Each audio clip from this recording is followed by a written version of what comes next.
siang sobat semua, pecinta Anabu, ketemu lagi dengan Cindy di channel Cindy Beretta. Beberapa waktu ini memang aku lagi break dan hari ini kita udah mulai back on track dan ada beberapa video yang udah kita siapin. Oke, khusus hari ini ada salah satu sahabat kita itu nanya, "Kak, bahas dong mengenai hal ini, yaitu ringworms atau jamur pada kucing yang bisa nular ke manusia." Ini udah beredar di media beberapa waktu lalu, tapi saat ini kita pengen bahas lebih detail mengenai apa sih ringworms itu dan apakah ini satu-satunya penyakit yang pada hewan, khususnya kucing, yang bisa nular ke manusia. Nah, ikuti terus dan simak ya teman-teman, dan jangan lupa share, komen, dan juga subscribe channel ini, dan juga terus bagikan ke teman-teman yang mungkin membutuhkan informasi ini.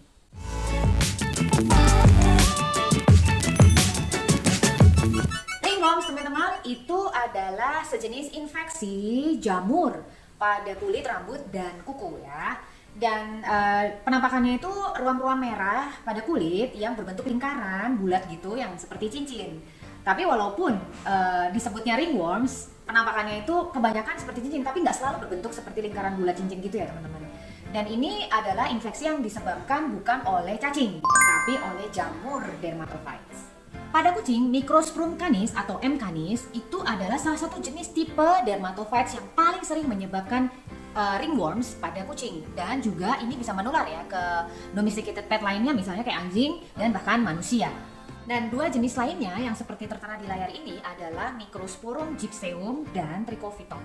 Oke, lalu gimana nih cara proses penularannya? Penularannya itu yang paling utama bisa terjadi karena kontak langsung dengan si jamur ini, atau selain kontak langsung bisa juga karena kontak langsung dengan si anabul atau kucing atau anjing yang sudah terinfeksi.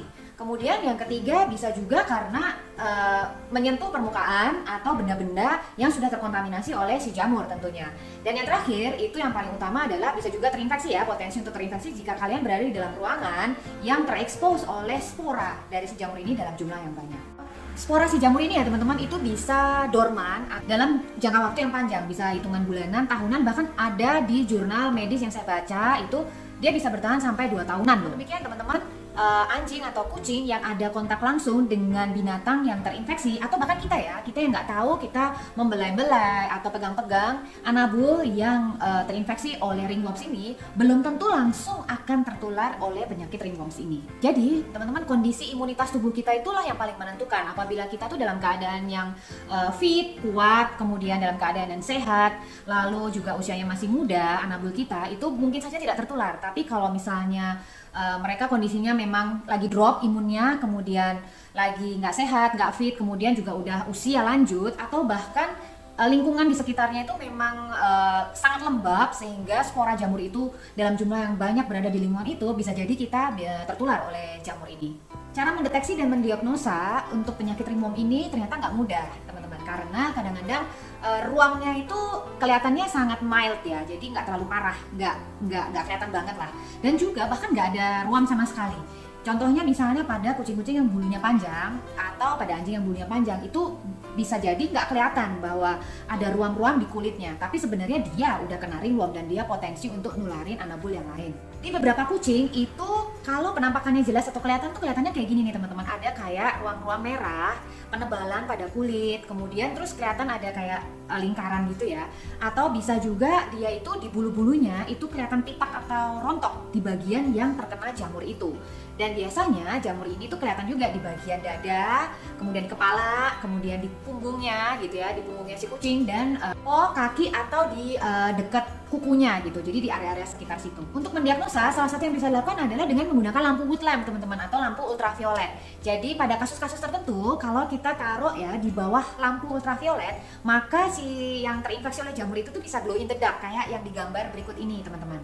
Tapi ingat, nggak semuanya akan glow in the dark, tergantung jenis fungus atau jamur yang menginfeksi pada saat itu. Jadi saya coba tampilkan, ini ada satu tabel dari Dr. Erika bahwa courtesy untuk Dr. Erika, bahwa di situ terlihat tabel kalau memang itu adalah jamur Microsporum canis, maka dia kalau di bawah lampu ultraviolet dia akan glow in the dark. Nah, cara kedua untuk mendeteksi selain pakai wood lamp adalah dengan menggunakan pembiakan dengan cara yaitu pembiakan jamur. Pembiakan jamur artinya bahwa kita harus kucing yang terinfeksi atau anabul yang terinfeksi, kita harus ambil sampel, kemudian sampelnya ini kita biarkan di cawan tikus di laboratorium, lalu kita tunggu tuh sampai jamur ini berkembang biak, bisa ada yang harian bahkan mingguan ya. Nah, nanti dari situ setelah dia berkembang biak kita bisa tes di laboratorium untuk memastikan bahwa ini adalah ringworm atau bukan. Untuk pengobatan bisa dilakukan kombinasi beberapa treatment. Salah satunya adalah dengan memberikan salep. Beberapa salep yang mungkin bisa diresepkan oleh dokter itu yang mengandung miconazole, kemudian terbinafin atau clotrimazole. Jadi ini beberapa merek yang mungkin merek dagang yang mungkin muncul ya, tapi kandungannya antara lain yang 3 itu. Selain obat salep juga bisa dikombinasikan dengan obat minum atau yang oral ya. Jadi misalnya kandungannya yang mengandung itraconazole sama terbinafin, sama kayak yang tadi yang salep. Merek dagangnya bisa macam-macam asal mengandung 2 hal tadi. Nah, selain 2 tadi bisa juga dibarengin dengan mandi jamur yang teratur. Kemudian untuk binatang anabul kita, maka seluruh mainan atau perlengkapan lain yang mungkin sudah terkontaminasi oleh jamur itu harus kita bersihkan secara reguler. Dibersihkan dan didisinfektan.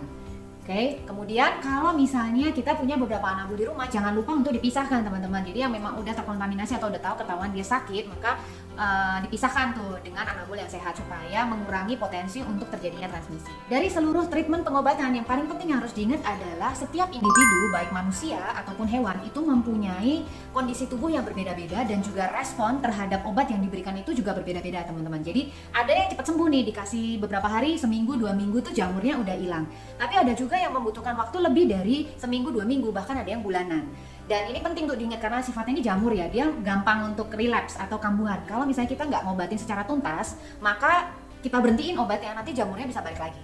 Jadi hati-hati kalau misalnya mau melakukan pengobatan ini harus benar-benar sampai tuntas. Caranya tahu gimana nih untuk memastikan benar-benar banget bahwa anabul kita itu udah nggak ada ringwormnya sama sekali ya. Caranya adalah yang paling akurat dengan mengambil sampel secara reguler. Jadi misalnya dijarakin 2 minggu diambil sampel, lalu diambil sampelnya lalu dibiarkan di laboratorium untuk mengetahui bahwa ada nggak nih, masih ada nggak ringworm di situ. Kalau hasil dari laboratorium 2 kali berturut-turut sudah negatif dari ringworm, berarti si anabul ini sudah sembuh total. Ini adalah pertanyaan yang paling sering ditanyakan. Terus gimana dong Kak kalau misalnya kita udah terlanjur ketularan oleh ringworms dari si kucing atau anjing kita? Nah, jangan khawatir teman-teman, walaupun ini adalah penyakit kulit yang bisa mengganggu keseharian kita, tapi ini bukan penyakit yang serius dan bisa tertangani.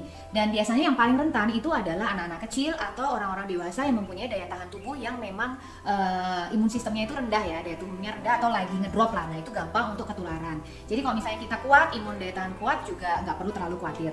Dan kalau misalnya kita sampai ketularan dan ringwormnya itu kalau di manusia itu biasanya kelihatan nih teman-teman, kayak gini ya, kelihatan ruam-ruam merahnya di kulit. Biasanya dokter sama itu akan meresepkan resep-resep salep yang mengandung clotrimazole ataupun miconazole.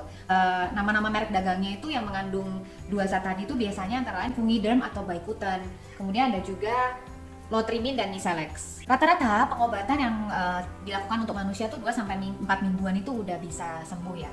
Secara umum teman-teman, sebenarnya penyakit ringworm ini bukan tergolong penyakit yang serius dan bisa ditangani ya. Tapi tetap aja ini akan mengganggu secara umum kesehatan manusia atau bahkan juga anabul kita. Nah, tapi selain ringworm, ternyata ada banyak penyakit lainnya yang bisa ditularkan dari hewan ke manusia. Nah, salah satunya yang kalian di tampilan layar ini ya teman-teman, yang paling berbahaya dan sampai sekarang memang belum ada obatnya adalah rabies. Nah, ini bisa ditularkan dan Indonesia itu sebagian dari negara kita di kota-kota tertentu itu masih belum free rabies. Jadi hati-hati. Jadi teman-teman terus jaga kesehatan dan juga kebersihan dan juga daya tahan tubuh kita ya, supaya kita itu walaupun bisa menular, tapi kalau misalnya daya tahan tubuh kita kuat, setidaknya itu mencegah adanya transmisi dari hewan kesayangan kita ke manusia. Ciao ciao. Muah, nyam nyam.